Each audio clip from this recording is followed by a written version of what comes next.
Crazy Ex from Hell, episode 18. So Quinoa is staying with me and my parents, and he's sleeping in my bed. I don't know if I've made that clear in the past episodes, but he's like fully staying in my room and sleeping in my bed with me, okay?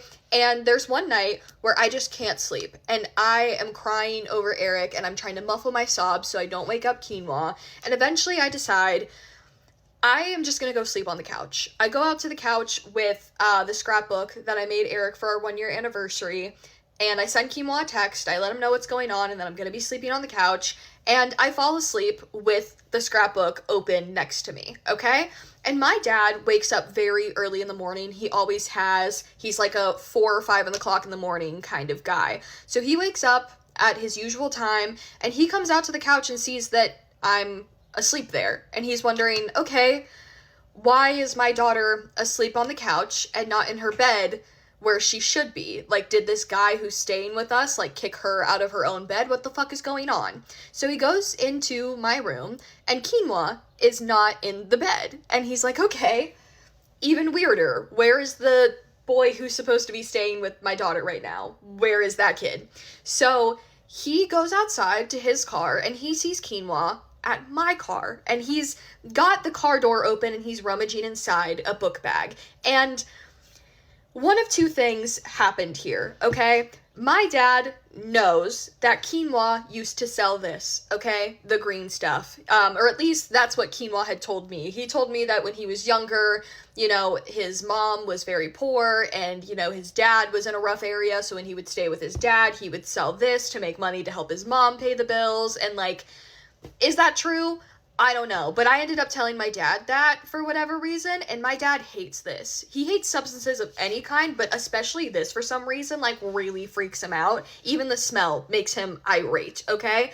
So my dad sees Quinoa out at my car, rummaging through a book bag, and he goes up to Quinoa and asks him what he's doing. And Quinoa, before, you know, he can even say anything, my dad stops him and is like, you are not going to sell this while you are at my place. I know your past. I know what you've done before you were here, but here you're not going to do that. Okay, that's not going to be happening here. And Quinoa is like, no, that's not what I was doing. And my dad's like, I don't want to hear it. You're not doing that here. You're not doing that here. He kind of just handed Quinoa's own ass to him on a silver platter. And Quinoa is confused and also shitting his pants because according to him, what had happened that morning is he woke up in my bed without me. And he did not read the text that I had sent him, so he's immediately thinking, oh my gosh, I did something wrong, I did something to upset her, and he realizes that he is surrounded by Marlboro Reds because he fell asleep with his pack in his pocket, and he started panicking because he thought that having a pack of Marlboros in the house was disrespectful to my father because, again, my father hates pretty much all substances,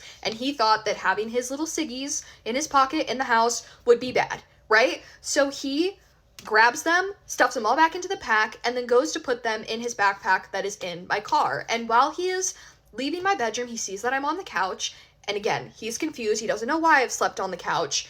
He goes out to my car and is trying to put his pack in his book bag. And then my dad comes out and yells at him and basically tells him not to sell this out of his house, right?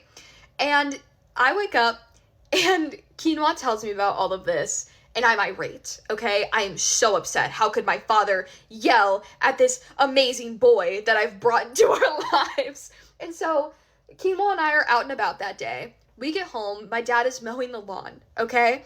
I go to my dad. Mind you, Quinoa is standing behind me, okay, and watching all of this go down. I go to my dad, and I hand my dad's ass to him on a silver platter, okay? I scream at him. I say, how dare you yell at this boy who is going through such a hard time and who is helping me through such a hard time? You know, he's like the only reason that I'm still alive right now. He's the only reason that I'm still here. And my dad's like, okay, listen, I swear to you, I smelled this, okay? He can say that he was putting his Marlboros in his book bag, but I smelled this. So whether he was doing this or whether he was selling this, it was there. But at this point, I'm not listening to anything that my dad has to say. I'm just my man. How could you? So I go to Quinoa and I'm like, I'm so sorry that happened. I will never let something like that happen to you ever again. Now, my dad hates Quinoa, okay? My dad never really trusted Quinoa to begin with and just allowed him to stay with us because, you know, he thought maybe there's something that my daughter sees in him that I don't. Now my dad fully hates him, all right? My dad comes to me and very calmly says, I understand that he's going through a hard time right now, but he needs to start figuring out what his next steps are because he cannot stay here much longer. And eventually I am going to be interviewing my dad for this series because I want him to be able to tell his side and his recollection of all of the stories that involve him. I just can't imagine what it must have been like for him in this moment, because at this point, Kimo and I are not even officially together, but he's staying at my parents' house, and my dad can already see that he is lying, he is manipulating me, and he's gross. Like, my dad came to me and was like, hey, why isn't this boy showering? Like, we said he could shower, and I'm like, oh, he just, you know, he didn't want to run up your water bill. Like, my dad was like, he's gross, he's a liar, he's manipulative, I don't like him, I hate him, but my dad, like, couldn't say anything to me or couldn't get anything through to me because my brain is being rotted with grief, and I'm not listening to anything that anyone has to say, especially not my dad. But this poor man, he just had to sit back and watch in horror the entire relationship, and we were together for 1 year and 9 months. Oh my god.